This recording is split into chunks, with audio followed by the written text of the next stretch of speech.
Thank you for coming out this morning. At Oak Lawn Cemetery in West Plains, when she arrived, she spoke only Spanish, but she quickly learned English. a modest congregation came out to pay their respects to Polly Bradford. Her gift of gab was noted in newspapers across the country. Polly has a small headstone with only her first name and the dates 1867 to 1920. She's buried in the Langston family plot. Thomas Jefferson Langston was one of the founding members of the West Plains that we know today.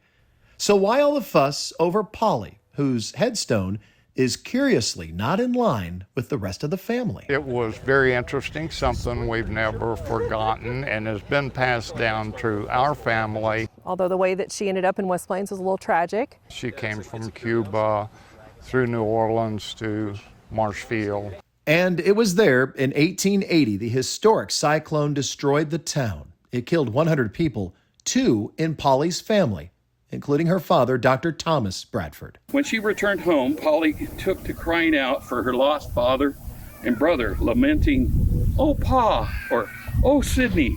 It was too much for the widow to handle, and so she reached out to her daughter in West Plains and asked if she could take Polly the parrot. Oh, did you think we were talking about a person? There's a lot of unusual things in our family, so, it's just another thing. Polly was a celebrity in West Plains. They took the bird out on the porch, the screened-in porch, and, she would talk to people that passed by. Polly's home is still standing at Maine and Arkansas. It's said that Polly would spread gossip whenever company came for a visit. When Mrs. Langston would have people over, Polly would try to get them to play the piano so she could sing. And Polly shared more of her vocal talents about a half a mile away as the crow or parrot flies. It was on this corner near the square where the old Methodist Episcopal Church of West Plains once stood. Polly would sit by the piano and sing hymns during church. Records say one of her favorites was Sweet By and By, but she was far from an angel at times. I didn't know it swore in English also.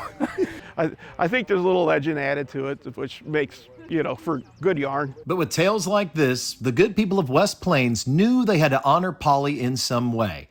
The Council for the Arts won a grant from the Pomeroy Foundation, who had this Legends in Lore marker made. It's a good day. Honors our family where we deserve it or not. I don't know of any other parrots buried locally. We're glad that she ended up here and can share her history with others.